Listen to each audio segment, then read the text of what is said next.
Heidegger and Vedanta, Reflections on a Questionable Theme, by J. L. Mehta. 4. In this tradition, Brahman plays the same role as Logos in the Greek and Tao in the Chinese, corresponding to the notions of verbum, oratio, and ratio, respectively, as Johannes Lohmann has pointed out. But whereas with the Greeks, by virtue of the very logos character of the language, attention was directed away from the light of the logos to what it illumined, that is, the world of entities, of what is, in the Indian case, language itself, entered, so to speak, into the reality it disclosed, shining forth itself also, while illumining and opening up the domain of meanings. The original Vedic sense of Brahman as poetic, creative, and sacred utterance, as Paul Deussen has shown, sliding subsequently into the sense of the reality finding such utterance, the source of all utterance and itself beyond human speaking, manifested itself in the conception of vak, or speech, as the primordial reality, in the extraordinary attention given to grammar, the invention of this discipline itself, finally in the emergence of the school of speculative grammar, which culminated in the great Vakyapadya of Bhartrhari, and the philosophy of word monism. In the Upanishads themselves, and in the schools of Advaita Vedanta which arose after Bhartrhari, this awareness of language, either as word principle or as shruti, is never absent. Shankara's insistence on the inseparability of the liberating Brahman knowledge and the Vedic word about this knowledge, and on the immediacy of the relationship between the two, is as good an example of this as any. That the word of the Shruti itself falls away and is left behind in the experience of what it has disclosed is no argument against the above, for all saying, as such, is a showing, a mode of disclosure, and the former is not just a tool for the latter, but itself a reality inseparable from it, as Heidegger has insisted. The designation of the Veda, of even all primordial utterance, sometimes as the Shabda Brahman, an aspect of Brahman, or as the lower Brahman, and of the word principle as Brahman itself, is not uncommon in Vedanta literature, and expresses this whole way of thinking. When this is forgotten, and language is understood as having a solely instrumental reality, Vedanta thought is easily treated as a kind of theology. It is not surprising that Professor Lohmann should take recourse to the concept of magic whenever he touches upon the beginnings of Indian thought. For magic is only the name of a category employed to indicate what a blind spot prevents one from seeing, what Lohmann's idealization of the Greek prevents him from thinking.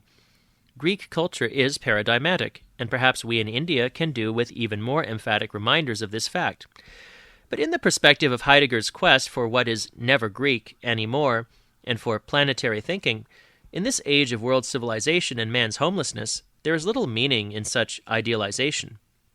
The presence of the Greek as world destiny is a hard reality to be faced and interrogated, now and for a long time to come, by thinking men everywhere. It requires a rethinking of the meaning and the negative value assigned by metaphysical thinking to the notions of the irrational, the magical, the mythic, the symbolic, the merely poetic and fanciful, and so forth. It is a demand to rethink the relation between the contrasting spheres of religion and philosophy, and the contrast itself, generated in Western thought by the coming together of the Greek and the Christian as major components in this metaphysical tradition, to rethink the concept of mysticism as a type of religious or philosophical view or position.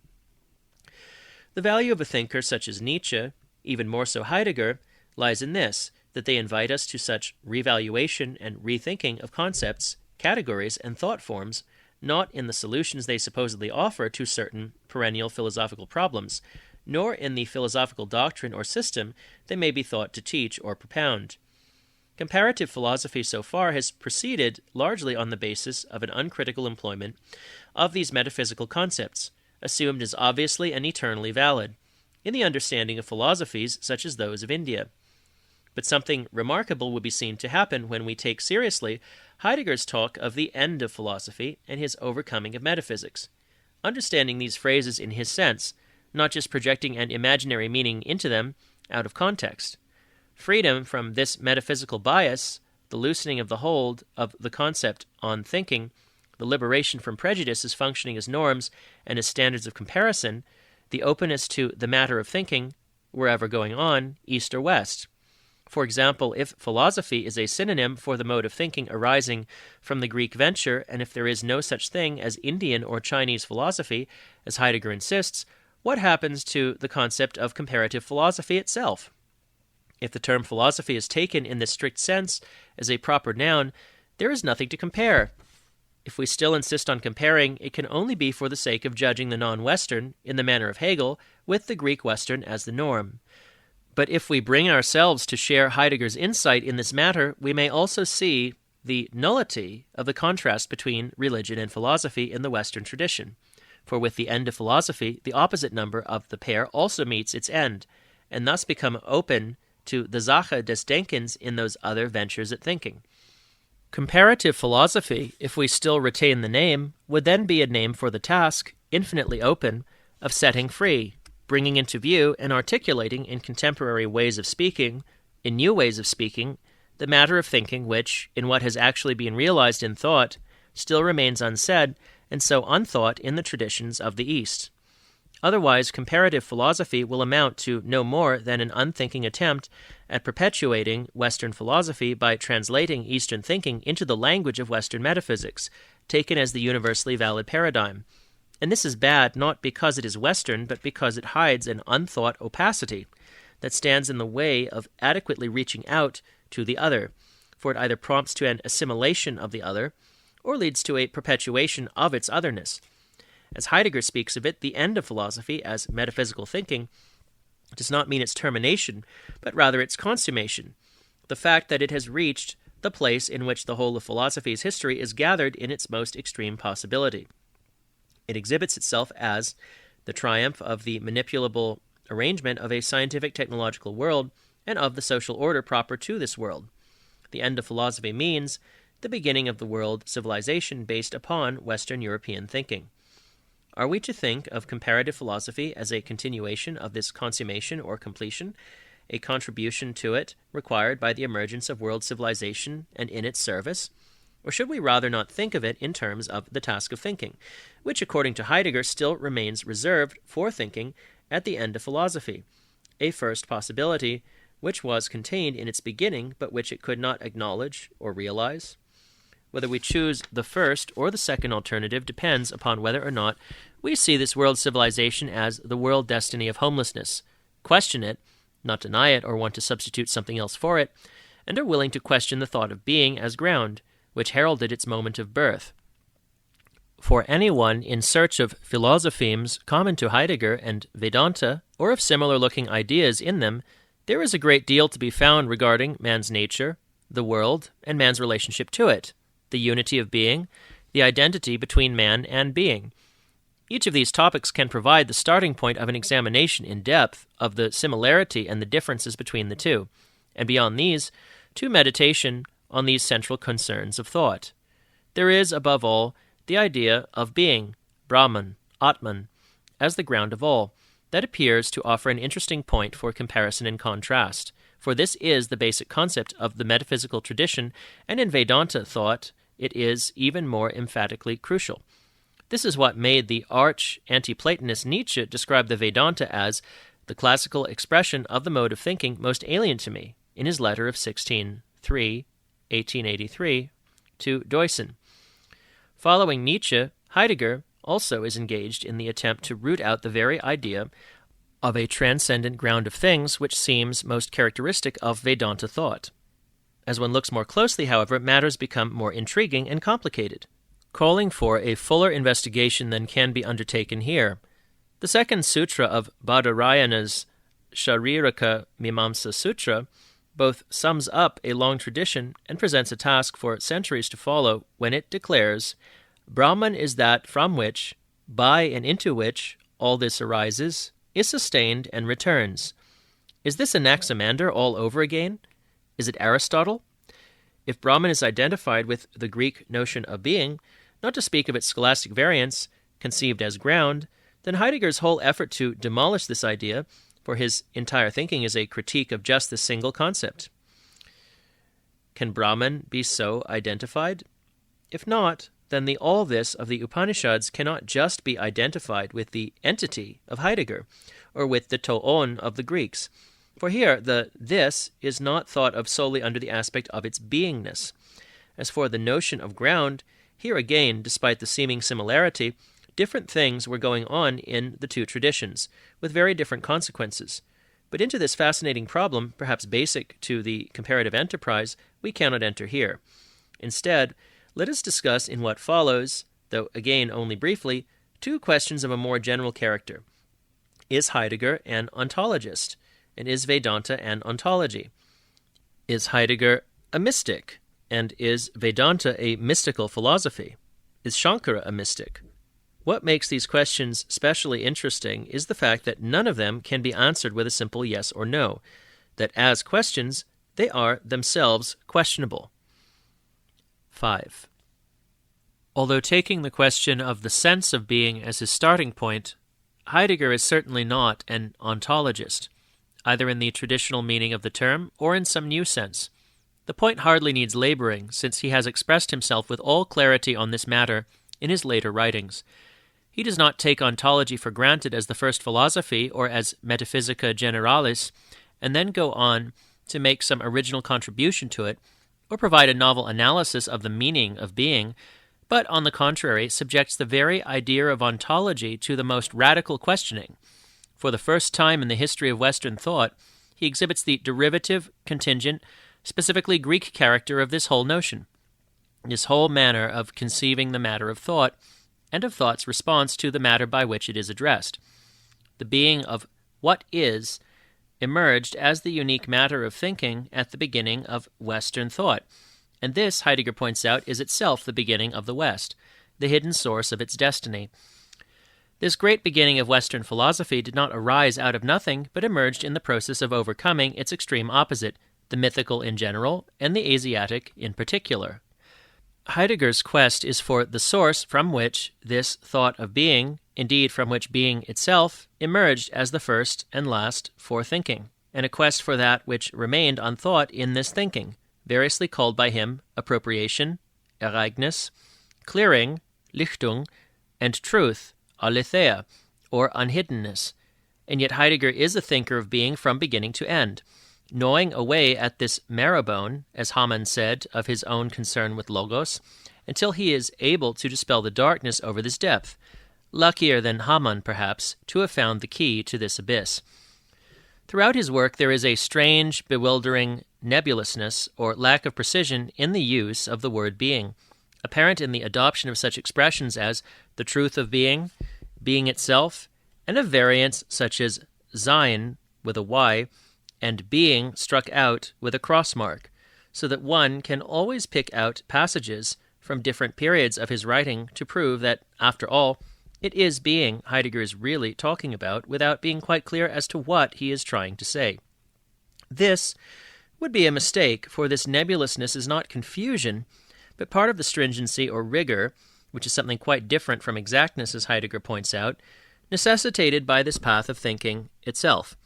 It must be remembered further that for Heidegger, thinking is a movement and a wayfaring, in which what is thought about itself undergoes continuous transformation, as thinking fashions its path and moves forward, that is, away from the matter as conceived at the starting point and from the manner of thinking it, towards a destination of which it has no foreknowledge.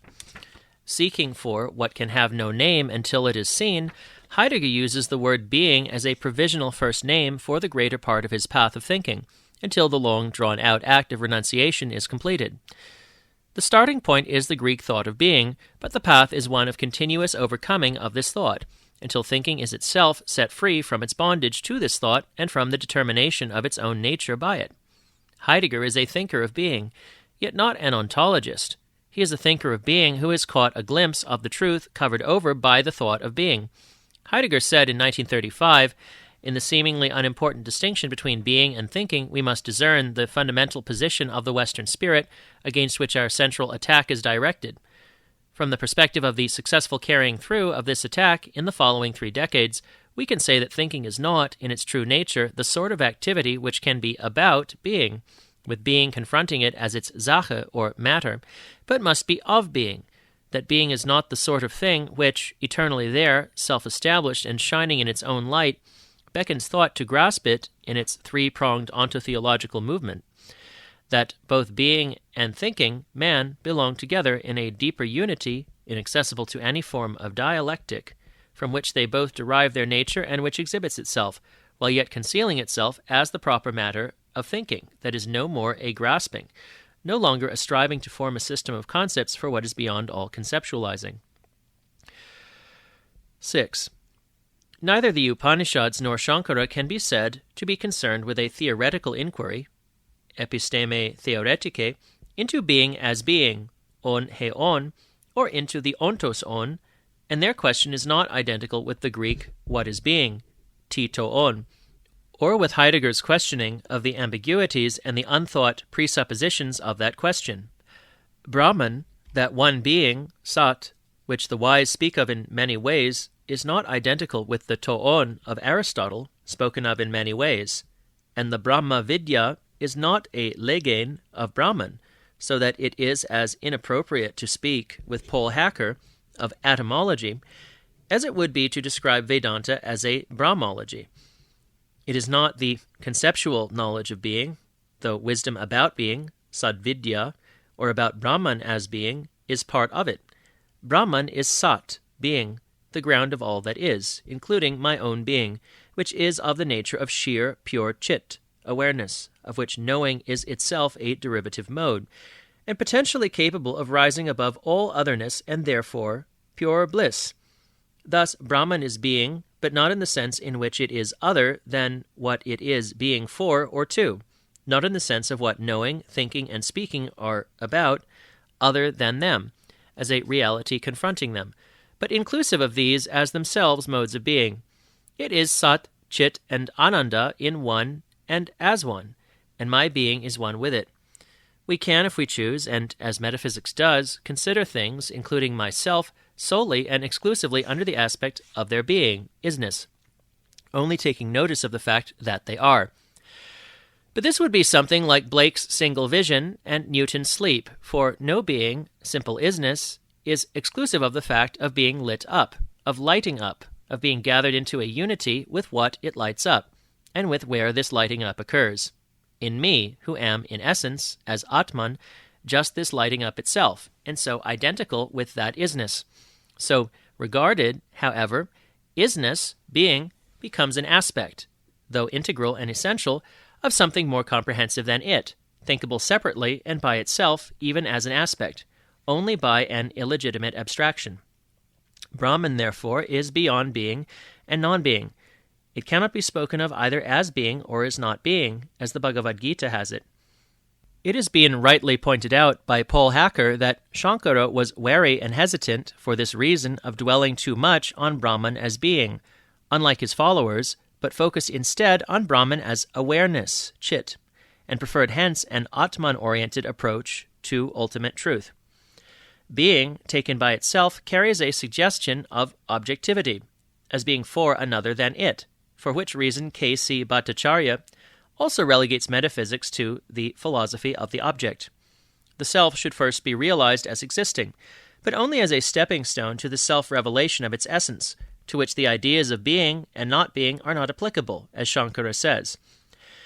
Insofar as Brahman, in itself devoid of all distinctions, is the basis, from our human perspective, of all diversification, and the seed of all activity, it can be spoken of as existing.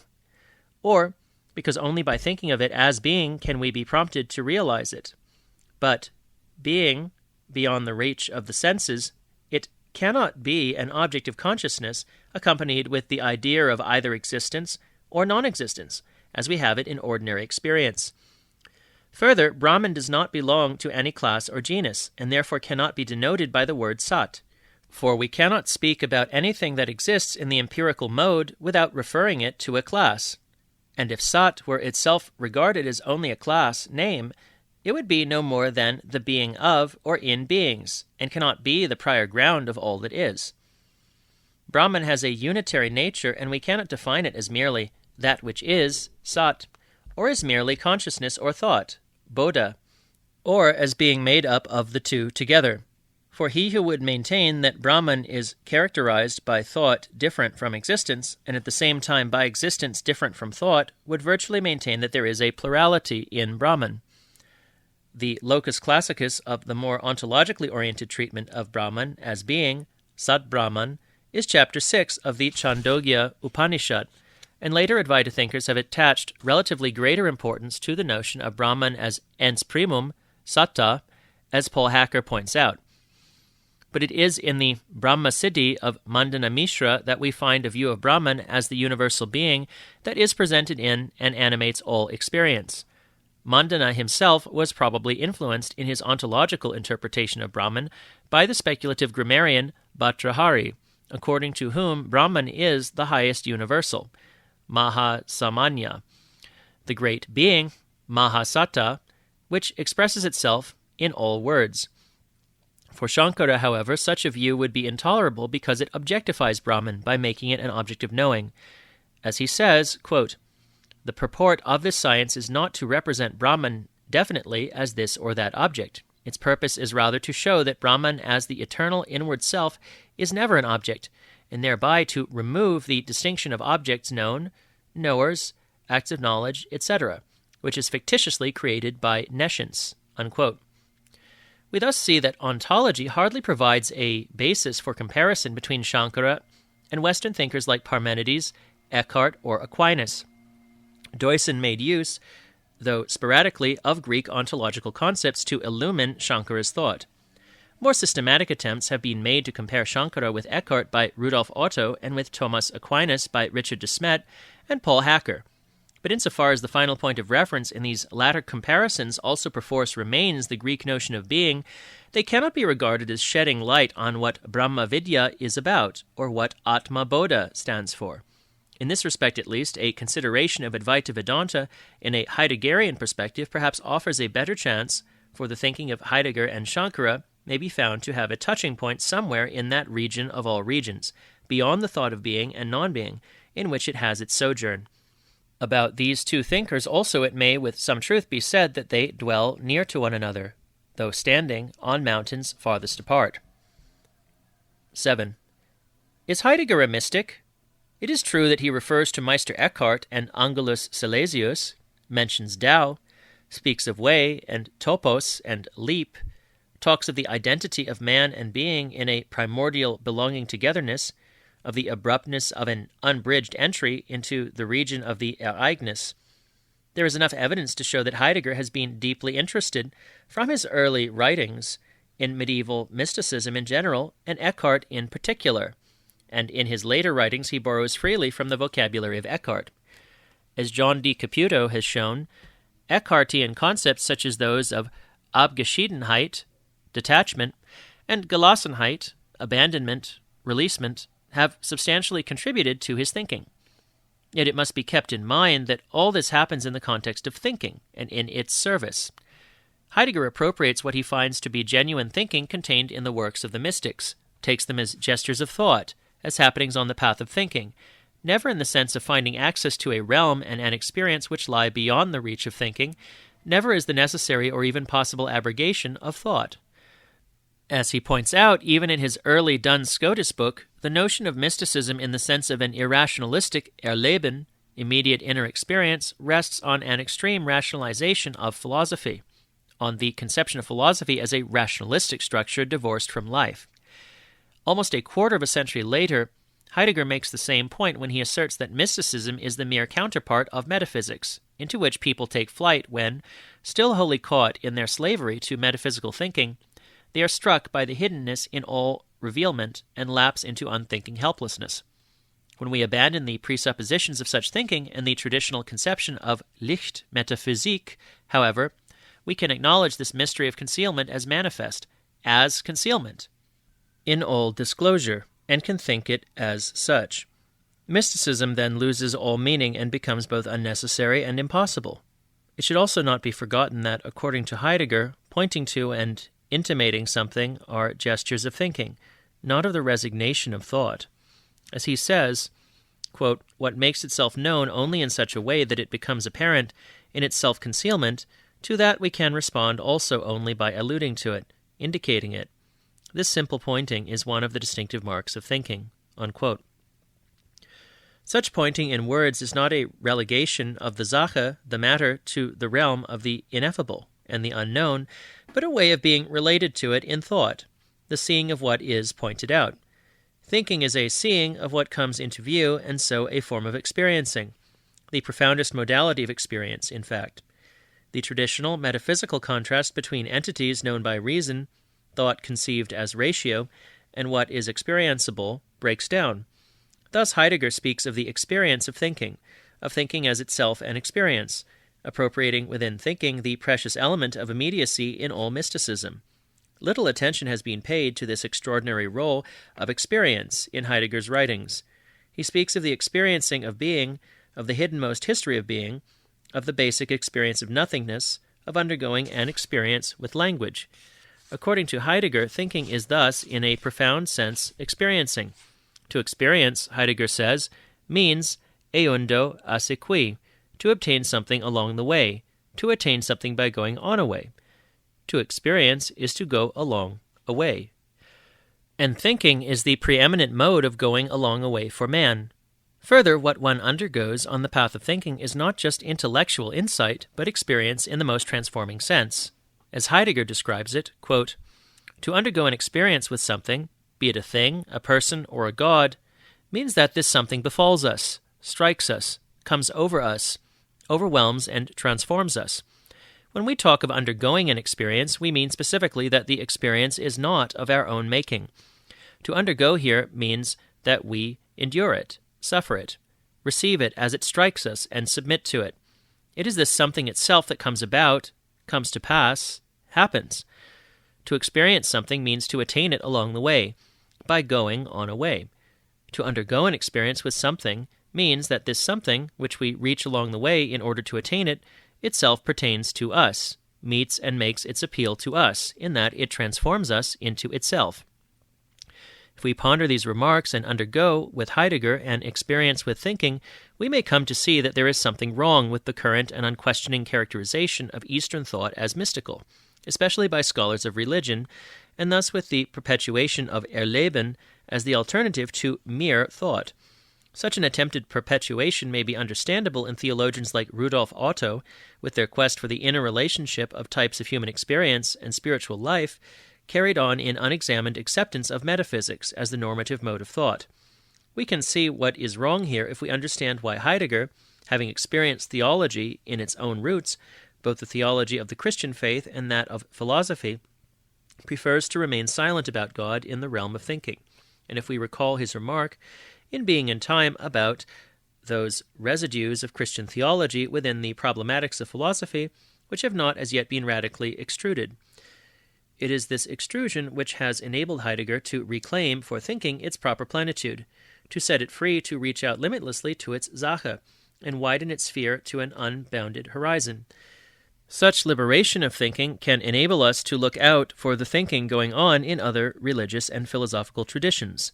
Mysticism, too, is one such residue that has fused in recent religious thought with subjectivism, the form which metaphysics has assumed since Descartes, according to Heidegger, resulting in the present-day pursuit of Erlebnis and the quest for types, patterns, and structures of inner experience, or of its correlate, the world of objectivity as disclosed in such experience.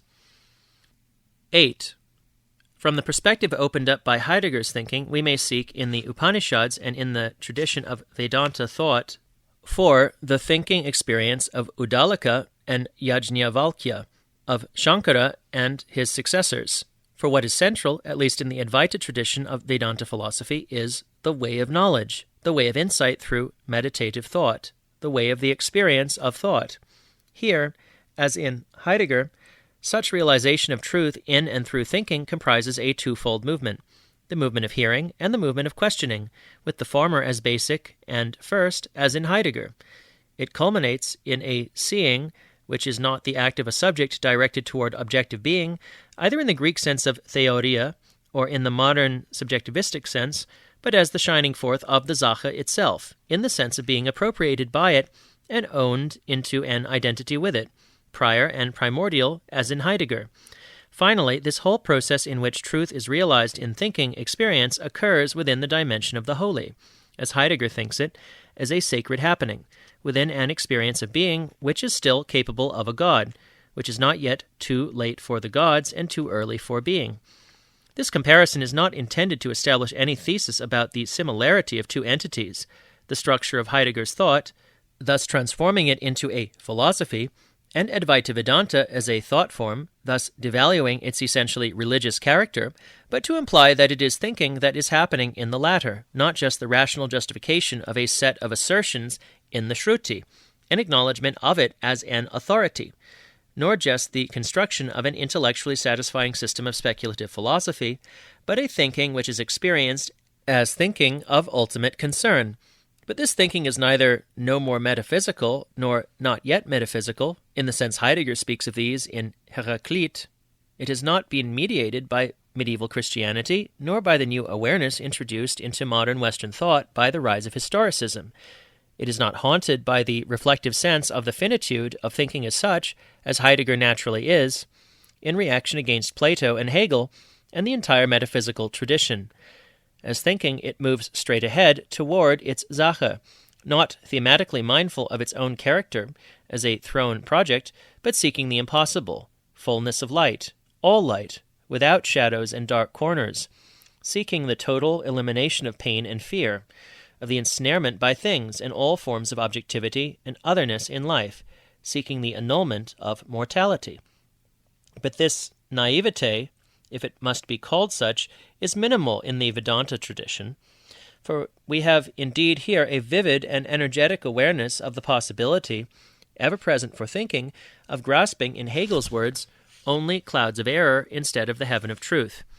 This is exhibited in the very extensive treatment of the problem of knowledge, its nature, sources and criteria of validity, and the nature of error in Vedanta, as in all schools of Indian thought.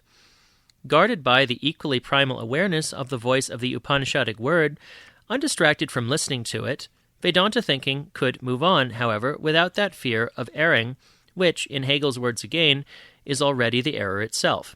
Is it not precisely in this straining towards the impossible, the absolute, that the very passion, the ecstasy, and the moving power of all great thinking lie, in this incessant, relentless pushing beyond its ever incomplete accomplishment, in this unceasing self-transcendence, in this movement of unending self-overcoming which Nietzsche has so penetratingly seen and described, and which attains a straining and stretching to the utmost in the thinking of Heidegger, just because he is aware, as no other thinker of the West, of thought's finitude, and in spite of his disclaimer that his thinking has no wisdom to deliver and is not put forward as a Heilsweg, a promise of salvation.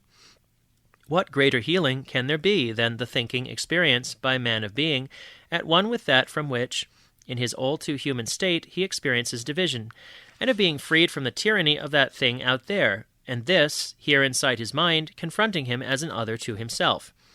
It is true that we find in the founders of systematic Advaita thought, Gaudapada and Shankara, a great deal of insistence on setting aside, suspending, and even annihilating the activity of the mind, so that we may have a vision of the true self and of what truly is, without being obstructed and tricked by this seed-bed of all seeming. A number of considerations, impossible to enter into here, account for this: the starting point with the self, rather than with the being of beings in the Greek sense, the prevailing conceptions about the mental faculty and the concern for distinguishing it from the self, which is the self or being of the mind itself, the discovery of the constructive, projective, and representational functions of the mind as sources of error in our understanding of the world and ourselves by the Buddhist thinkers, and, above all, the uncompromising resistance to the two nihilistic and semi-nihilistic ways of thinking dominant at the time, though as possibilities ever-present threats to the Advaita mode of thinking, namely the Madhyamika and the Vaisheshika philosophies. According to the first, thinking is the positing of an it is where there is in reality no entitative being.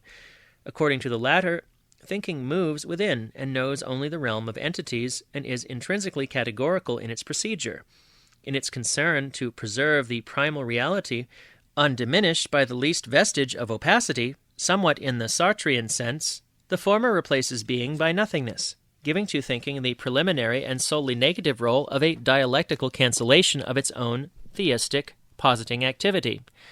The latter takes cognizance only of beings, of being only as a class concept, and of non-being as the absence of a being. Each denies being as the ultimate, that from which. Each conceives thinking in accordance with its view of the Sache of thinking. Advaita thinking lives in the tension between these two stances, refusing to go the way of systematic denial, but acknowledging the illusions to which thought is ever exposed, and refusing also to accept the position that there is nothing for thinking to be addressed by except entities, and that there is no other mode of thinking than the ontic categorical. This is the Upanishadic way of yea-saying, of saying yes to the realm of entities, for they are beings in being, upheld in and by being, are grounded in a self.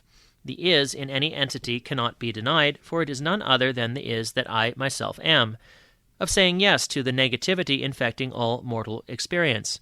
For I, ever in the midst of entities, am always already forfeited to them, am duped by them, genarcht durch das Seiende, dem Sein so entfremdet, as Heidegger puts it, am caught in the play of seeming, in this mirror game of reflecting and being reflected in beings, confused between the realm of beings and the self of which and for which they are beings, of saying yes to that other dimension, beyond beings and yet in them, the dimension from which all isness derives, which is the primordial openness and truth, and which is also the dimension of the holy, that Wesensraum of divinity, from which the real shines forth as God, with a big G, of affirming that gesture of thinking which lies in saying it is. Does not the Katha Upanishad 6, 12, and 13 say, "Not by speech, not by mind, not by sight can he be apprehended. How can he be apprehended except by him who says he is?" Intellection dissolves in such thinking of the self, Shankara points out in his comment on this verse, but only as pregnant with a notion of existence, sat pratya yagarbhaiva viliyate. The thinkers of the Upanishadic Buddhist Advaita tradition were acutely, intensely, and vividly alive to the havoc wrought by representational thinking, because they lived in awareness of a dimension other than the workaday world in which such thinking is valid, perhaps inevitable as well as necessary. This sensitivity was all the more heightened by the fact that this other dimension was not thought of as wholly transcendent, but as the truth of this workaday existence itself. However, the doctrine of two truths, or two levels of reality, as developed by Nagarjuna and Shankara in different ways and to different ends, is not quite the same as the distinction between the grasping, conceptual, and representational thinking generated in the metaphysical philosophical tradition of the West, and the notion of non-representational, meditative, reminiscent, topological, and preparatory thinking as we have it in Heidegger. Also, Heidegger's distinction should not itself be understood in a metaphysical sense, or as a philosophical thesis about the nature of thinking, for it is itself part of a movement of thought that seeks to overcome and get behind, so to speak, the Greek metaphysical thought of being, so that someday the farewell from all it is may come to pass, so that there may be a turn in the world destiny of homelessness. The Brahman Atman of the Upanishads is not the same as the being of Western thought. They are different starting points, each uniquely itself, for thinking in the two traditions, and they are untranslatable one by the other, for we do not yet have a name for what may be identical in them, though perhaps Brahman has the advantage of including in itself, but not being exhausted by, the notion of being. The history of being, its mittens, Geschick, is the hidden history of the West, now overspreading the world and culminating in the all-consuming Europeanization of the earth, in world civilization and the loss of world as home for man. Brahman Atman too is Geschick, and yet not in the sense of historical destiny. Perhaps a Geschick still, indeed, in a more real sense so, when we have once achieved the releasement toward things and openness to the mystery of which Heidegger speaks in his address on Gelassenheit. Vedantic thought, or Vedantism, insofar as it is a way of thinking and is not simply a name for what has at any time been actually thought in it, in respect of content, structure, and style, has been and will remain, like all genuine original thinking, a thinking of the unthought in what has been thought, to speak in Heidegger's language, and a perpetually novel start. Historically, the challenge to this thinking has come from the existence of opposing systems and paths of thought and spirituality. It has, therefore, itself a history. The Upanishads do not say, could not have said what Gaudapada found it possible and necessary in his time to say. Did he falsify the intent of the Vedic utterance, importing into its thought elements borrowed from alien sources, or was he able in some measure to set free the unsaid, implicit truth of those ancient thinkers, while appropriating a new language and speaking in a new age? Did Shankara do this in respect of his predecessors, and in which regard, and with what success? And so with his followers, and with the other schools of Vedanta. Much of Heidegger's work has been devoted to attempts at saying, by means of a series of phenomenological interpretations, as he described many of his early seminars on the great Western philosophers, what remains unsaid and unthought in their works. Should it not be possible to attempt the same with these Indian thinkers, looking beyond the language which these philosophers employ to what they intended to say in the words of Kant, or wresting from the actual words that which these words intended to say, as Heidegger puts it? To be able to do so, however, requires, as he goes on to point out, that, quote, the interpretation must be animated and guided by an illuminative idea. Only through the power of this idea can an interpretation risk that which is always audacious, namely entrusting itself to the secret élan of a work, in order by this élan to get through to the unsaid, and to attempt to find an expression for it, unquote. With which illuminative idea have subsequent thinkers in the Vedanta tradition approached the earlier thinkers. Is there such a directive idea, capable of confirming itself by its own power of illumination, available to us today for the task of interpreting the thinkers of this tradition? These thinkers themselves did not conceive their task in these terms, but thought of themselves as continuators and defenders of a tradition, ahistorically, reaching the limits of impersonality and anonymity in their creative work. How could they ever come upon the idea that Shankara's thinking, for example, drew its sustenance from its own unthought depths, that there was something he himself could not think, but which Soreshvara or Padmapada, his immediate disciples, could bring out into the open, but without their own thinking being totally transparent to themselves? Every great thinker has his own explicitly seen task, which he seeks to accomplish with the tools, the energy, and the gifts at his command. But in the midst of what he actually manages to accomplish and sees himself as achieving, something else also goes on within his work, all unbeknownst to himself, to his contemporaries and immediate successors almost always, often to the entire tradition that springs out of his work. The continuity of the mostly hidden operation of this unknown and unsaid is the mittens, Geschick, which carries all history, giving it an inexhaustible potentiality of meaningfulness in the oncoming, endless future. Thus, Vedantic thinking has a history, that continuity of hidden unrest that pushes it forward. Can we say about it as Heidegger does about the end of the Western tradition of metaphysical thinking, with Hegel and Nietzsche, that it reached its completion with Madhusudan Saraswati, or even with K.C. Bhattacharya? Perhaps not. Perhaps the beginning, in the Upanishads, still hides a secret for future thinking and saying. Perhaps Shankara's thinking still contains a meaning, still awaiting the work of thought to be clearly seen, from which his school itself was sidetracked, even while bringing it to one consummation, carrying it to dizzying heights of intellectual effort in a white heat of luminous creativity rarely paralleled anywhere. If so, Vedanta thinking, far from being a closed and completed whole, remains a task for the open future. Conclusion. In the world of today, in this one world of world civilization, our relationship to tradition is an irreparably broken one, and our thinking is determined by an unheard-of simultaneity of times and places, all equally remote, all equally close. If the bringing together of Heidegger and Vedanta is to have any sense, it can only lie in enabling us to see that there is more to Vedanta, something that is its very own and yet unfulfilled, than providing those who are in revolt against the establishment, the religious, the Western metaphysical, and in flight from thinking with a mystical alternative. That, as a way or path of thinking, not so much as a doctrine, Vedanta may also have some relevance to that other task to which Heidegger points, the task of planetary thinking, in an age of homelessness and of the coming together of East and West in the extremity of fate, in the task of overcoming this universal misery of lost home by staying on the path, in genuine need, and learning, without straying from the path, even though faltering, the craft, Handwerk, of thinking.